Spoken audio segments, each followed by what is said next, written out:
you look at the way government works, and you start to see how the deals are made, and you also see the clown show, the way it's orchestrated, the way it's pre-planned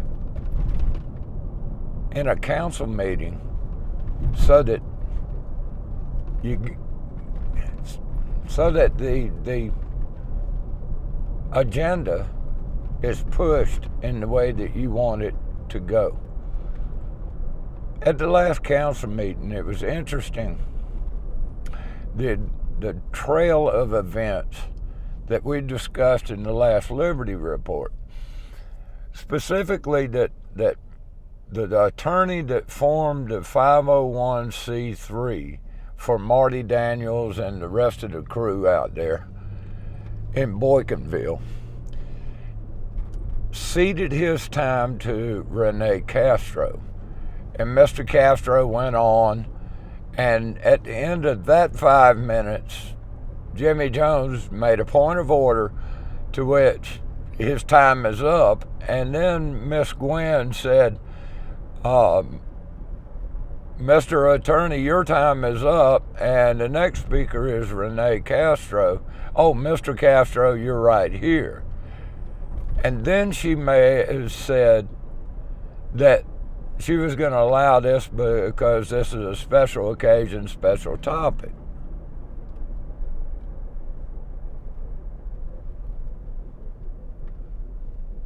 Now, she made 2 points right there. The second one being that it's her meeting and she can do whatever specialness that she wants to do. But also that she acknowledged that ceding your time to the next person or to whoever is a legitimate thing that you can do.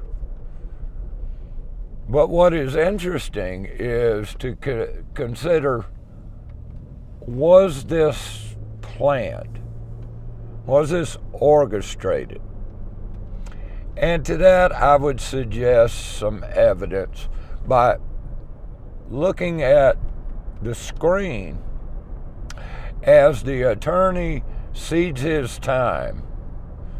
You'll see the clock on the bottom left that shows his time running out and then being stopped by the guy running the computer on the very end, the IT man. And instead of resetting the clock to Mr. Rene Castro, he leaves the clock there, and when Mr. Castro starts, he starts the clock at 4, whatever it is, and continues running. Now, we've gone back and looked at many videos. When the guy leaves the platform, when the person leaves the platform, the IT guy resets the clock to 5 minutes to be prepared to hit the button, the start button again, to time the next person. But in this case, he didn't. Was he informed that this was going to happen? Is that what happened? And then the point of order by Mr. Jones was very interesting too. Because at that point, Jimmy Jones, did you see what he did? He just kind of, oh, okay, it's your meeting, blah, blah, blah.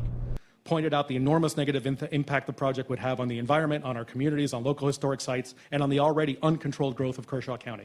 Not one person, not even a member of this council. Madam Chair. Yeah, just a minute, Mr. Castro. Yes, Mr. Jones. Time.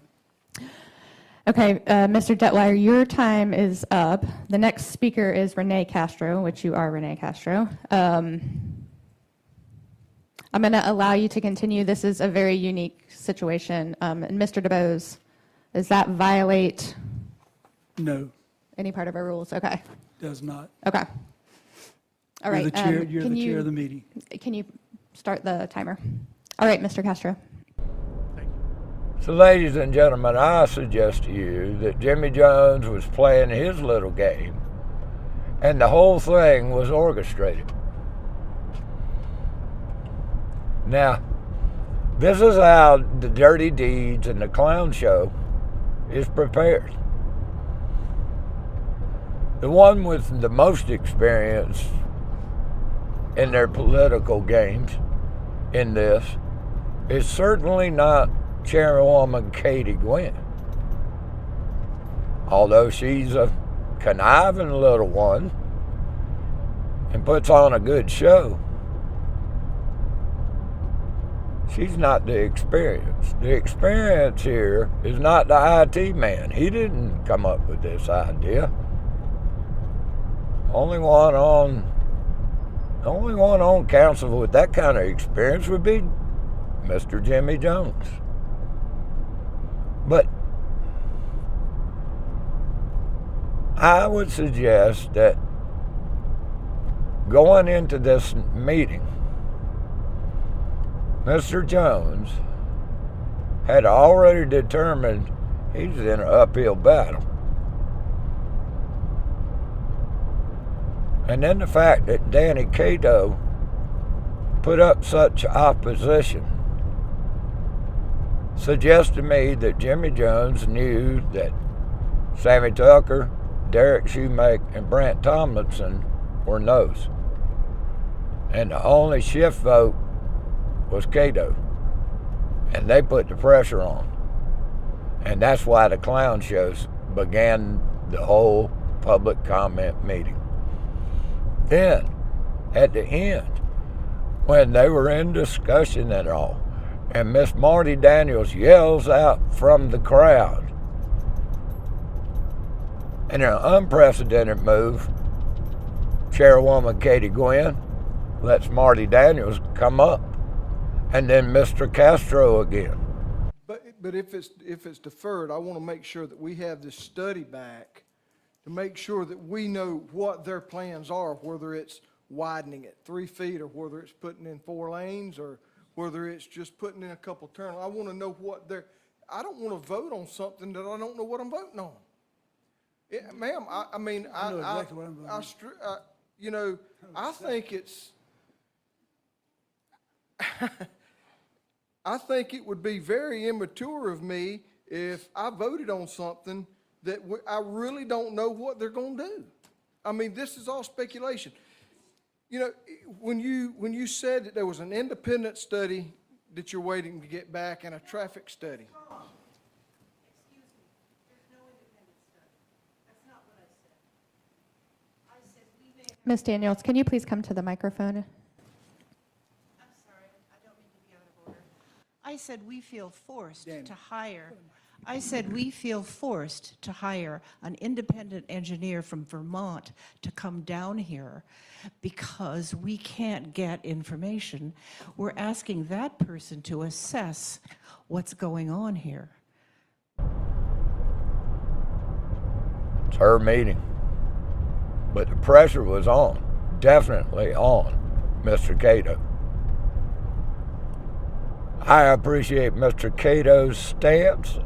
I appreciate him standing on that principle of not having enough information. I don't know. The more I think about it, the more I think it was orchestrated and that it was all just a clown show. Just something else to think about, boys and girls. Till next time. Peace. If a government claims a right, and then their claim is that they derive these rights from the people. Right. Well, how can people give a group rights that they don't themselves have?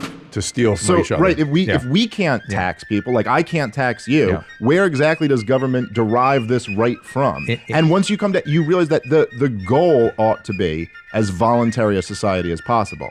Now, how exactly you achieve that, how far you can push that is debatable, but certainly that should be the goal. That if government is providing a service for you, well then why does it need to be provided by force?